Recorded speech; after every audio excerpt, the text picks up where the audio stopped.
Maddie Soto, little Madeline Soto, 13 years old, just celebrated her birthday party. Should have been a time of excitement and joy. And well, within 24 hours of that, she was dead, and a dead passenger in the vehicle of Stefan Stearns, her de facto stepdad or whatever he was, who was allegedly living with Jen Soto, her mom, driving her out the next morning as he dumps her stuff into dumpsters. And then, I dropped her off at school. Stories obviously don't add up. Camera footage doesn't add up. He's been charged not with murder, but with 60 counts of sexually assaulting and raping her, dating back many, many years. This is a case that I'm guessing probably has far more tentacles to it than just Stefan Stearns. Joining me to discuss, former prosecutor, defense attorney Eric Faddis. We have not seen any charges as of our recording of this at the second against Stefan or Jen. Jen is still a free person as well and innocent until proven guilty, but not even charged. So just an innocent person out there. What's your thoughts on this? The fact that we haven't seen any murder charges brought up on anyone yet? Yeah, I don't know if the government is really slow playing this one. I expected them at this point, at least against Stefan. Mhm. And when it comes to the mother, one thing to liken it to, we look at the Crumbleys, the parents of Ethan Crumbly, the school shooter, and the question on the criminal side was really, what did the parents know, and what opportunities did they have to try to intervene? That's one thing the jury was concerned about. Here in the Soto case, I think a lot of people are asking, what did that mom know over the course of years where Madeline was being sexually abused in their household? And what opportunities did she have, if any, to intervene and protect that kid? And so I think that's at the front of folks' minds right now. And at the end of the day, I mean, even if she was not the one that was dealing out the abuse, but let's just say she's, in an abusive situation too, and she's scared of him. Maybe that's the case. Could be. It's still your kid. You're still in the same house. If you have an inkling that this is going on, I mean, the common sense thing to anybody is get your kid out of there and get rid of him and file charges. But I get, there's the whole psychological component too, where that plays into this. But it doesn't necessarily excuse not doing anything about it. I mean, is there a world here where Madeline Soto had, or where the Jen Soto rather, had knowledge of Maddie Soto being abused and she's not charged in some way, shape, or form too?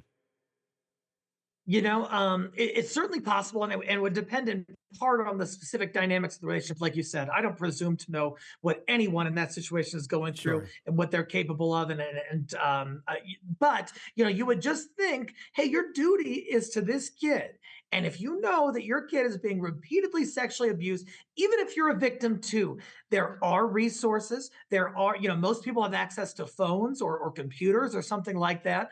And so I'm not saying, I'm not being overly judgmental about a person who may have been a victim and didn't know what to do, but I'm saying there are some outs there. There are some ways you can protect your kid. Yeah. And I just don't have any information that Jen Soto did those things in this case. I feel like it's one thing when it's you yourself that's the victim of the abuse and you don't know what to do, and you're kind of stuck in that cycle. It's a whole other thing when it's your child. And maybe you're being abused too, but you're still kind of writing that off as like, well, I didn't know. I mean, we saw that in the Harmony Montgomery case with Adam Montgomery and Mm, Kayla right. Montgomery, where piece of shit Kayla is now going to be free, but she cut that deal to testify against Adam. But the whole time saw the abuse, sat there, dealt with it because she was afraid or whatever she wanted to come up with. I'm wondering if this is a similar type thing. And are they working right now? Because they're saying Jen Soto is cooperating with investigators, um, for whatever that means. You know, she also cooperated with a news station, two news stations too, and gave very damning interviews. Do you think they're sitting there trying to just fish as much information as they can out of her right now before giving her any sort of charges, or making a deal with her if they ever do? It's a solid insight, Tony. And that could be the reason that we haven't yet seen murder charges for either Stefan or the mother, is because the government is talking with the mother, trying to broker some sort of agreement whereby the mother gives up everything, all the information she has, agrees to testify against Stefan. Then they bring the murder count. They give the mother either some kind of immunity or at least a substantial break in terms of the sentence she might serve. And then she's essentially on the government's team against Stefan. That could be an explanation for why we haven't seen murder charges. We don't know for sure, but just in terms of how other cases have played out, I would not be surprised. What about other people being involved in this? Maybe not even necessarily directly the ones abusing Maddie, but part of like a larger ring here of the material. We know he had all these videos, all these pictures and stuff on his phone. It's very rare, in fact, almost never does this stuff happen in a vacuum. For whatever reason, pedophiles like to have community, uh, and as sick as that is, and this stuff, likely being shared with others. I'm wondering if they're, they're doing that with Jen, but they're trying to dig in and go, where else does this go? Who else is involved in whatever this ring is or this community or whatever the hell you want to call it? And they're trying to dig in to find a greater impact on this to maybe bust more people and help more children out of this horrible thing. Yeah, when you look at the charges, there are 60 counts of essentially sex assault on a child or something along those lines. So this happened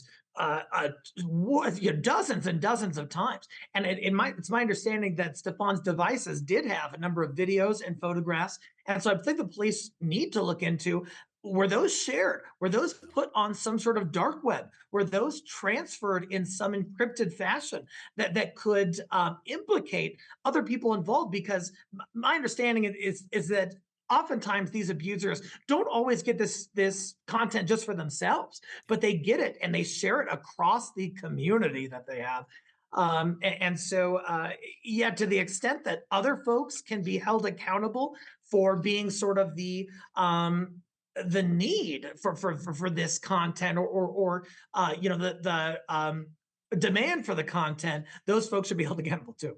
Yeah, I mean, without a doubt. I mean, if there's any greater good that comes out of this, maybe they can take down, several more people who, are also abusing other kids who are, not known of right now that are stuck in some sort of horrible situation.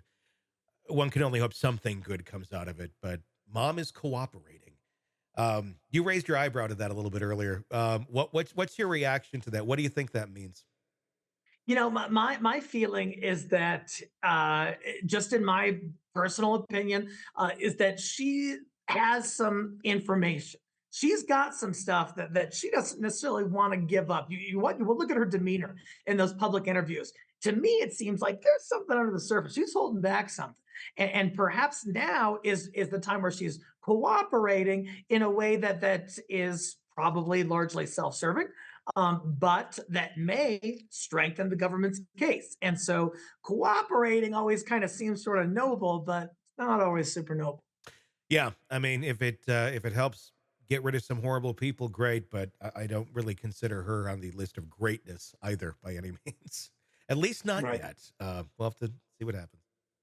Hey, it's Tony Brueski. If you like the podcast, be sure to like, subscribe, and press that bell so you don't miss any of our updates on the cases we're following for you right here at the Hidden Killers podcast from True Crime Today. And thanks